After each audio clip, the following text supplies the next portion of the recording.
Mesdames et messieurs, bonsoir et bienvenue à cette émission d'Info 9. Événement annuel, mais d'une extrême importance. On en parle à chaque année et on n'en parlera jamais assez.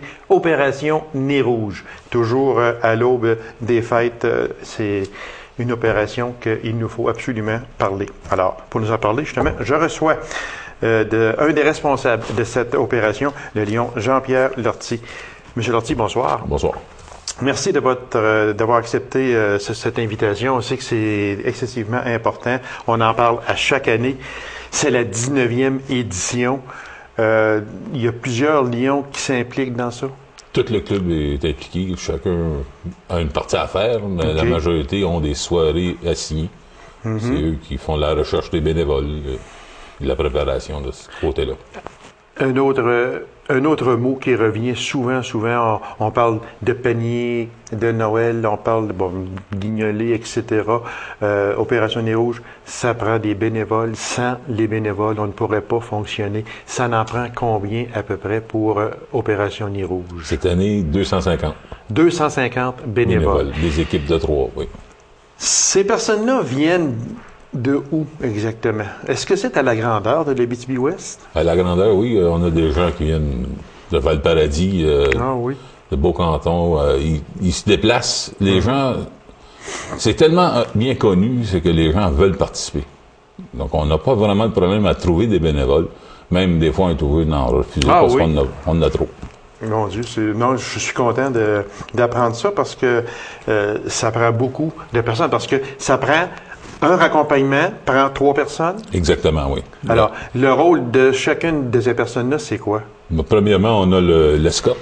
C'est celui qui fournit le véhicule. Okay. C'est lui qui transporte l'équipe. Après ça, on a l'accompagnateur, qui est la personne qui va prendre les informations de la personne qu'on ramène. Puis après ça, on a le conducteur. C'est lui qui chauffe l'auto du client. Donc, ils sont 2 dans le véhicule du client avec le client, et l'autre monsieur derrière qui suit pour être capable de ramener l'équipe. Pour être capable de ramener, parce que partir je sais pas, une palmarole, puis s'emmener à pied vers la Sarre, c'est quand même assez long. Faut qu'il revienne plus vite. Il faut qu'il revienne plus vite. Ça commence quand, ces soirées-là, monsieur? Notre première soirée, le 5 décembre, cette année. On fait les vendredis et samedis. OK. Le 5 et 6. Après ça, le 13, ça va 12 et 13. Il y a le 18, 19, 20. Ça, là, c'est vraiment, semaine. Ça, c'est la grosse fin de semaine, si on peut s'exprimer ainsi. 18, 19, 20, c'est là que les parties sont...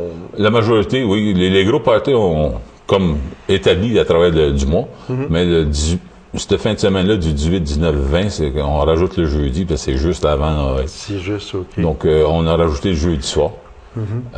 On a une soirée là-dedans qui est le 19, qui est la soirée de la Mine Casa. Ah, OK. La Mine Casa, cette année, nous a présenté notre président d'honneur. Oui, qu'on va parler tantôt. Puis, ils veulent faire une soirée Casa. Donc, c'est les employés de Casa qui vont faire les raccompagnements. Ah oui? C'est nouveau? Ben, c'est comme les commanditaires ont le choix de le faire. Ah, OK. Puis, cette soirée-là, Casa, cette année, le président d'honneur nous a demandé s'il pouvait le faire. Fait que ça, c'est le 19 de décembre. Fait que ça va permettre aux Lions de souffler un peu, au moins pour un soir. C'est pas eux autres qui vont faire principalement les raccompagnements? Non. Ils sont encore en charge, mais c'est les employés qui vont faire les raccompagnements. Mais toujours supervisés par le Club Lion. Oui. Puis, on a les 2 dernières soirées qui sont les 26 et 27 de décembre. 9 soirées en tout. Cette année, oui. Nous, on a déjà essayé de faire plus, mais on brûle nos bénévoles. Donc, on préfère les fins de semaine. Oui, puis quand on est rendu au 27 de décembre, là, les parties, on était soufflé un petit peu, je pense. Oui. La nouvelle année commence. Exactement. On a effleuré le sujet. On va revenir sur ça, M. Lortie. Président d'honneur. Oui. M. André Roy, directeur général de la Mine Casa Bégardi. On l'a approché. On a fait une décision, on a discuté un peu pour savoir qui qu'on prendra comme représentant.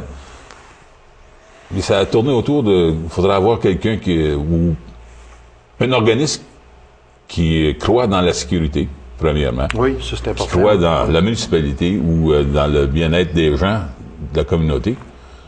Et la Mine Casa a sorti là-dedans parce que c'est vraiment un environnement austère pour leurs employés. mais ils font tout le possible pour que ça soit aussi sécuritaire que possible. OK. Donc, ça tombait pas mal dans nos critères. On a approché, puis M. Roy a accepté avec joie d'être nommé président. Donc, on a accepté son offre de nous représenter. Exactement. Il faut préciser une chose, M. Lortie, pour les personnes qui sont raccompagnées, c'est gratuit. Ah, définitivement, oui. Ça, il n'y a pas aucun tarif exigé. Sauf que, et là, je vous laisse continuer. Oui, c'est des dons volontaires.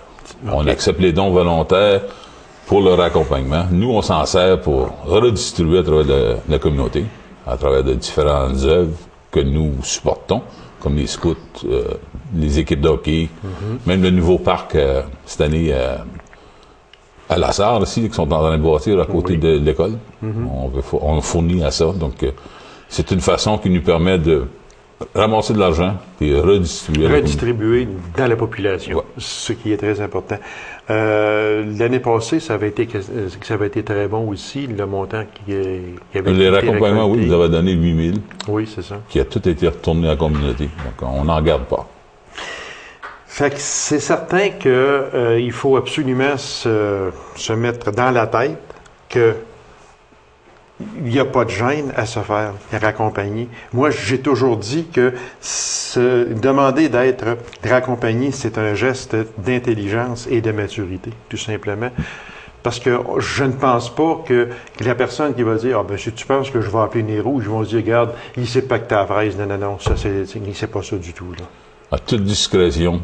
Voilà, ça, c'est important aussi de le dire. Puis c'est vraiment une responsabilité ou montrer vraiment qu'on est responsable envers soi-même et envers la communauté de se faire accompagner. Nous, on veut que les gens s'amusent, mais on veut aussi qu'ils prennent le temps de dire « Ouais, on ne mettra pas la vie des autres en enjeu. » Voilà, ce qui est excessivement important.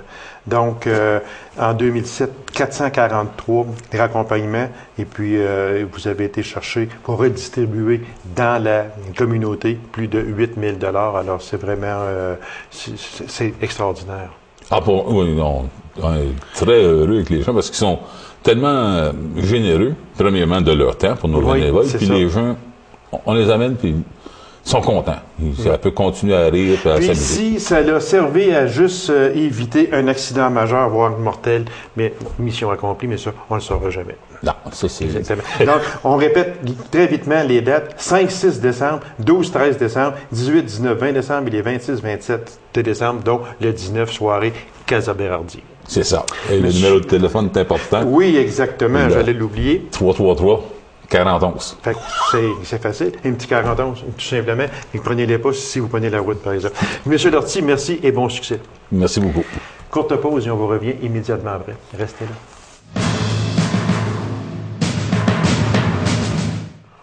Le Centre d'aide et de prévention des agressions à caractère sexuel de l'Abitibi-Ouest existe depuis déjà un certain temps. Alors, pour nous en parler, je reçois une intervenante de ce centre, Mme Dolores Beauchesne. Madame Beauchesne, bonsoir. Bonsoir. Merci d'avoir accepté cette invitation-là, Madame. Ça me fait plaisir. Parce que quand on regarde un peu tout ça, il y a plusieurs personnes même qui ne savent même pas que ça existe. Ça existe depuis quand, ce centre-là? Le centre existe depuis 1998. Donc, ici, ça fait 10 ans? Oui. On n'aurait jamais pensé que ça faisait 10 ans que ce centre-là existait. Sa vocation exacte, c'est quoi? C'est de venir en aide aux personnes et aux personnes de l'entourage de la victime aussi qui ont subi des agressions à caractère sexuel. On en vient... Quand on parle de vocation, là, c'est aider, mais aider de quelle manière exactement? Disons, si on parle de notre mission, nous autres, notre mission a 3 volets. Nous avons l'aide directe, nous avons la prévention, la sensibilisation et nous avons la lutte contre les agressions à caractère sexuel. Fait qu'à l'intérieur, tantôt, on ira les voir, les volets, là, un par un, ce que ça concerne exactement. Les gens qui auraient besoin d'aide, parce que là, s'il y a des gens qui nous écoutent puis qui auraient besoin d'aide, ces gens-là font quoi exactement? Vous êtes situé à quel endroit? Quel est le numéro de téléphone pour vous rejoindre, les heures d'ouverture, etc.? Okay. Premièrement, nous sommes 2 travailleuses. Il y a moi et il y a Mme Darquise Breton. Okay. Nous sommes ouverts du lundi au vendredi. Et au vendredi. Et vous êtes situé à quel endroit? on ne peut pas dire l'adresse qu'on est situé. Ah, okay. C'est une adresse confidentielle. Ah, OK, c'est beau. Mais Parfait. par contre, je peux dire le numéro de téléphone. Oui, pour que les victimes puissent nous appeler. C'est le 819-333-3773. Quand vous dites que, parce que là, je ne veux pas rentrer là, dans le détail et je respecte ça là, aussi, mais quand vous dites que vous ne devez pas se dire où vous êtes, c'est pour garder une confidentialité, pour protéger les victimes ou quoi? Oui, pour protéger les victimes et nous aussi, parce qu'on accompagne les victimes aussi au palais de justice. Il y a eu une dénonciation. Okay. Évidemment, l'agresseur peut nous remarquer aussi et peut suivre la victime jusqu'à nos locaux. Okay. C'est pour ça qu'on ne donne pas l'adresse à personne. Et nous respectons ça, madame. Est-ce qu'on peut dire que l'existence de ce centre-là, il est essentiel chez nous quand on parle de l'Abitibi-Ouest? Il est très, très essentiel. Bon, là, vous venez de me dire il est très, très essentiel et vous appuyez sur le mot très, très essentiel. C'est donc dire que là, vous venez de me passer un message, puis vous venez de passer un message à la population que oui, ça n'en prend un parce que nous autres, on pense que ça existe uniquement dans les grands centres, ces agressions sexuelles-là. Quand on parle d'agression sexuelle, on tourne le journal de Montréal ou peu importe quel journal, la presse, le Soleil, peu importe. On tourne, puis là, on s'en va dans les crimes, puis là, il y en a là, à répétition de ça.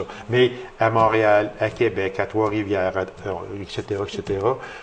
Puis quand on parle de chez nous, de l'Abitibi-Ouest, vous venez de me dire que c'est très, très essentiel. Il y en a-tu tant que ça, madame? Il y en a beaucoup, beaucoup. Par contre, c'est caché. C'est plus caché parce qu'ici, tout le monde se connaît. Il y a ça. On déclare pas mal moins. Il y a seulement 90% des agressions qui sont déclarées à la police. Fait que ça veut dire qu'il n'y a pas beaucoup d'agressions qui... Vous me dites qu'il y en a combien? 90% qui sont déclarées. OK. Fait qu'il y a 10%, là... Les gens ont peur? Les gens ont peur, les gens ont honte, ils se sentent coupables. Puis, pour revenir à votre question, je voudrais vous dire, c'est nous, ici en Abitibi, que les deux statistiques les pires. Je dis pas ça pour vanter, parce qu'on se vante pas de ça, mais notre plus jeune victime avait 2 semaines. Elle était agressée par son père. Il y avait eu pénétration. 2 semaines? 2 semaines.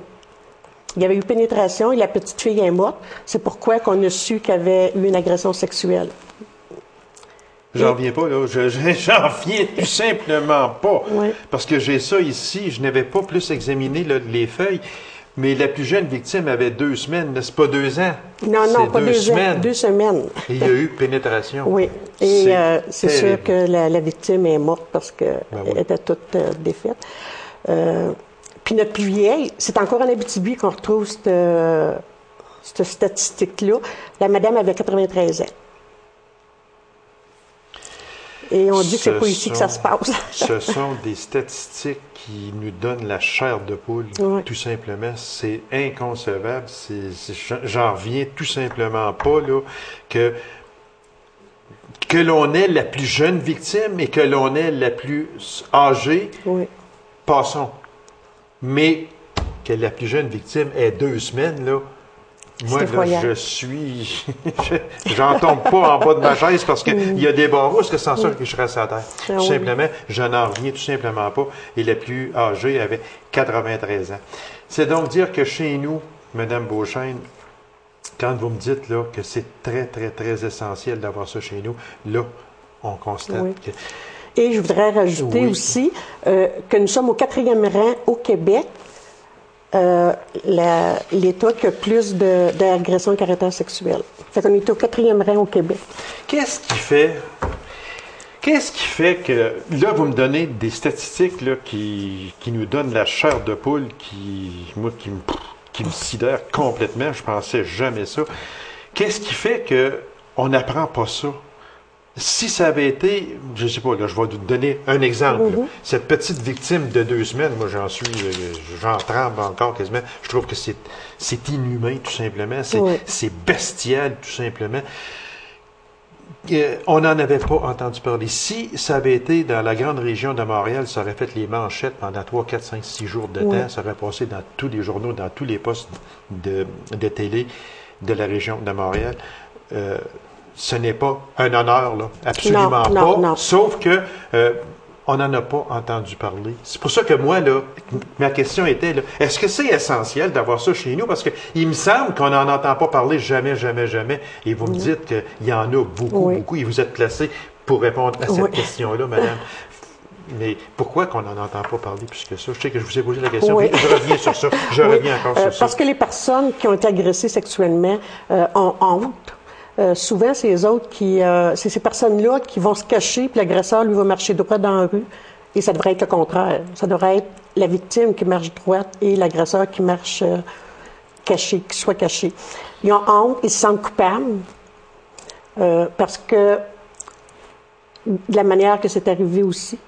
Les gens ont honte et je reviens sur ça parce que je vais vous dire pourquoi, madame, que je reviens sur ça. C'est que on est le 4 de décembre et puis hier, le 3 décembre, à mon émission On s'en parle, je recevais madame Martine Mayotte, madame Mayotte qui a écrit le livre La proie.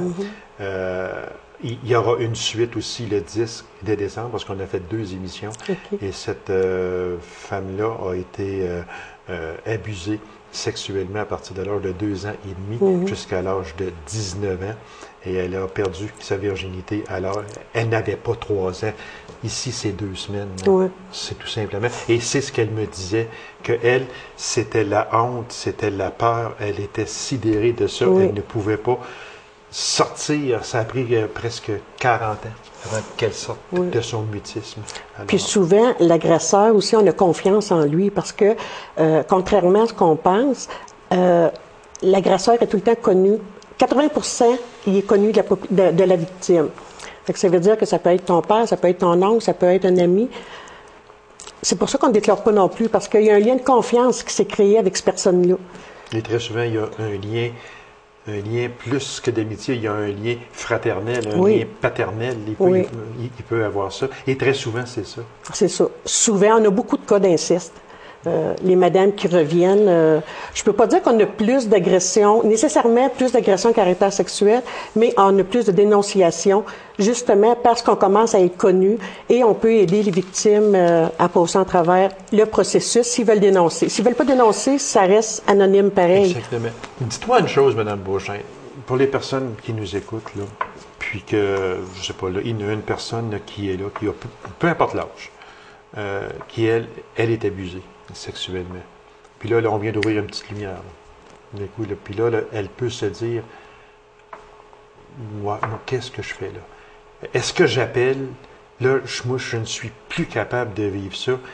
Quel est le premier geste qu'elle doit poser et quel est votre premier geste suite à la réception de cet appel-là? C'est sûr que le premier geste que la victime a posé, c'est de nous appeler. Et nous, si elle désire, on va prendre rendez-vous avec elle. Sinon, on peut faire de l'écoute téléphonique. On peut faire baisser la crise un peu. On va lui donner des outils pour qu'elle puisse reprendre sa vie en main. Le pouvoir sur sa vie, surtout. Puis, si elle désire, elle peut avoir des suivis réguliers chez nous. Dû à un manque de fonds, à un certain moment donné, madame, vous avez dû couper dans des services comme l'animation dans les écoles secondaires. Ça, c'est complètement affreux. Il y a tellement d'argent qui se dépense, que ce soit au gouvernement ou peu importe où, qui se dépense. Puis là, vous avez manqué de fonds dans ce que moi, je considère comme étant essentiel, faire de l'animation dans les écoles secondaires, parce que je suis certain que dans les écoles, que ce soit primaire ou secondaire, il y en a des enfants qui sont abusés là, au moment où l'on se parle. Là. Il y en a. Est-ce que c'est primordial, cette animation-là? Très. Parce que on explique aux gens, on explique aux étudiants surtout, c'est quoi une agression à caractère sexuel dans la première rencontre. Dans la deuxième rencontre, on les explique c'est quoi une relation sexuelle saine. Puis, on fait tomber beaucoup de mythes puis de préjugés. Puis les élèves, « Hein, je savais pas ça. Hein, comment ça? » Les élèves sont très surpris puis ils participent très bien à cette activité-là. Puis, c'est comme ça qu'on fait de la prévention. C'est les prendre vraiment de bonne heure pour empêcher qu'ils font des actions Fait que demain, c'est qui donne cette formation-là, cette animation-là? C'est les deux travailleuses, c'est-à-dire moi plus l'autre travailleuse qui est là aussi. Dû à une augmentation là, de financement, et heureusement, là, on ne vous a pas laissé tomber trop longtemps, puis je m'en réjouis, mais dû là, à un financement un petit peu supérieur ou peu importe, là, vous avez ouvert votre local et puis vous dispensez à nouveau les 3 volets. On en a parlé vitement, mais sans aller dans les détails parce qu'on va revenir. Mais il y a le volet aide directe, c'est ça? Oui, l'aide directe, c'est comme on disait tout à l'heure, là, c'est quand la victime nous appelle et on a des suivis avec elle. On va revenir sur ça. Il y a le volet prévention et il y a le volet lutte. Oui. Maintenant, c'est de l'aide aux femmes et aux filles de 14 ans et plus, mais de 14 à 18 ans, là, il y a un geste à poser. Oui, faut faire un signalement à la DPJ. C'est obligatoire, c'est la loi. C'est la loi, OK. Oui. Mais si, par contre, la DPJ n'a pas de suivi avec la victime, c'est nous qui la prenons en charge et nous avons un suivi avec elle pour l'aider à traverser cette épreuve. Quand vous me dites que si la DPJ ne donne pas de suivi, ça veut dire quoi? Est-ce que la DPJ peut refuser de faire un suivi sur ça? Oui. Elle peut refuser de faire un suivi sur ça? Ou elle ne sait pas comment diriger la victime ou quoi que ce soit. Là. Fait que la victime peut venir chez nous. Souvent, la DPJ nous réfère aussi parce que c'est nous qui avons l'expertise en agression à caractère sexuel. Fait que souvent, la DPJ va nous rappeler pour nous dire est-ce que vous voulez avoir un suivi avec cette personne parce que c'est vous qui avez les outils pour ça. OK. Fait que la DPJ peut en prendre charge. C'est ça? Oui. Mais après ça, vous avez un rôle à jouer à l'intérieur de ça également? Oui. Un coup que le signalement est fait, puis la DPJ voit que la personne n'est plus en contact avec l'agresseur, la plupart du temps, elle nous retourne les victimes pour que ce soit nous qui ayons le suivi avec elle.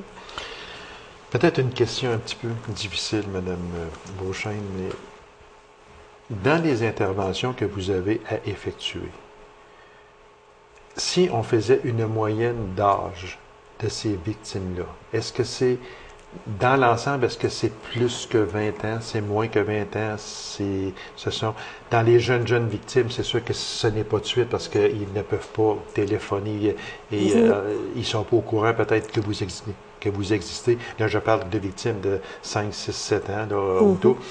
Mais quand on parle de victimes d'âge majeur, si vous voulez, c'est quoi la moyenne d'âge? Se situe autour de quoi environ? Nous, ici, à la SAR, on a beaucoup de victimes qui sont plus âgées parce que, justement, ils dénoncent. Puis quand on parle de dénonciation, ça ne veut pas nécessairement dire dénoncer à la police. Ça peut être dénoncer chez nous aussi. Fait qu'elle parle qu'elle a été agressée, c'est une dénonciation.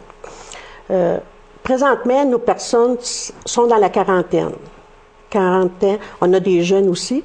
Mais habituellement, dans toutes les CALAX, parce qu'on fait partie d'un CALAX, la moyenne, c'est 18-35 à peu près, que les filles sont agressées. Là, si la victime veut que vous donniez suite à ça, là, il se passe autre chose, mais habituellement, est-ce que la victime va vous appeler, va vous rencontrer pour simplement, là, je viens me vider le cœur, mais je veux pas que ça aille plus loin, ou bien non, si automatiquement, si elle vient vous rencontrer, c'est un acte criminel, donc intervention policière, ou bien non quoi, là? C'est que ça se passe comment? Non, nous, c'est vraiment la victime qui décide si elle dénonce à la police. Nous, on la force pas non plus. Puis même, on lui dit que c'est très dur, c'est difficile de faire une dénonciation à la police à cause de tout ce qui s'ensuit après, la cour et tout ça, et c'est très... Le déshonneur, surtout. Ça, c'est un mot que Mme Ayotte m'a dit régulièrement, le déshonneur. La honte. Parce que si on dénonce à la police et il y a procès, c'est sûr que des personnes qui vont nous reconnaître. C'est sûr. Parce qu'on me dit si bien, on est en Abitibi-Ouest. C'est ça, tout le monde. Oui. Fait que c'est pour ça. Si la personne ne veut pas dénoncer, nous autres, on ne l'oblige pas à dénoncer. Malgré que c'est un acte criminel, mais on n'est pas obligé de dénoncer. Vous allez lui suggérer de dénoncer? On va lui en parler. OK. Oui, on va lui dire si elle veut dénoncer ou pas. Et on va lui dire que c'est difficile aussi. Fait que là, la personne, elle sait, en partant, à quoi qu'elle s'engage. Puis, si la personne ne veut pas dénoncer, ben, on a un suivi là, individuel avec elle, justement, pour qu'elle se défoule, puis qu'elle sorte tout ce qu'il y a à sortir. Puis, on lui donne des outils pour essayer de vivre avec ça aussi. C'est sûr qu'on n'ira pas dans les détails du tout, là, mais ça manque. Est-ce qu'il y a des visages qui reviennent continuellement? Comme agressé ou comme Oui, agresseur? Comme agressé. Comme agressé, oui. Ça veut dire que malgré les conseils que vous leur donnez, malgré tout ça, ils ne veulent pas dénoncer, ils continuent de se faire abuser. Je ne sais pas s'ils continuent à se faire abuser après, mais par contre, c'était quoi déjà votre question? C'est parce que si on les revoit là, continuellement, Oui, okay. là, c'est qu'ils continuent à se faire abuser quand même parce qu'ils ne veulent pas dénoncer. Non, souvent, l'abus est arrêté à ce moment-là, mais la personne... Elle ne veut pas dénoncer ou elle n'est pas prête. Elle n'est pas prête à dénoncer, justement. Justement, parce que quand vous faites des mises en garde, que ce sera excessivement difficile, puis tout ça, mais vous êtes obligé de le faire parce que vous ne pouvez pas dire à la personne ça va être facile, qu'il n'y aura pas de problème, ça va bien aller. Vous êtes obligé de lui dire que ça ne sera pas facile. Donc, des fois, on peut reculer un petit peu sur ça. Puis, pour revenir à ça, la victime, elle va toujours vivre avec ça. On ne peut pas dire on va guérir la victime. On ne guérit personne. Et la victime n'oubliera jamais ce qui s'est passé. Exactement. Mais par contre, elle va apprendre à vivre avec ça, avec des outils qu'on va lui fournir. En terminant, parce qu'il reste à peine une minute, trousses médico-légales que vous donnez aux victimes, c'est ça? Non, on ne donne pas aux victimes. Non, ça c'est vraiment, ça c'est quand on veut faire une dénonciation policière. OK. Et il faut que les victimes, l'agression soit en dedans de 48 heures. OK. Elle est soit qu'elle y aille au poste de police ou à l'hôpital. Et nous, on peut l'accompagner durant tout le processus. Et à l'hôpital, il y a des médecins qui ont une formation spéciale pour ces personnes-là victimes. C'est pour ramasser toutes les... l'ADN. Exactement. Tout ce que c'est pour ça que c'est important que ce soit fait à l'intérieur de 48 heures. Parce que sinon, après ça, c'est moins visible. C'est moins visible, c'est moins évident. C'est moins évident. Autrement dit. Et c'est gardé sous clé, cette trousse-là, jusqu'à ce qu'il y ait dénonciation. OK.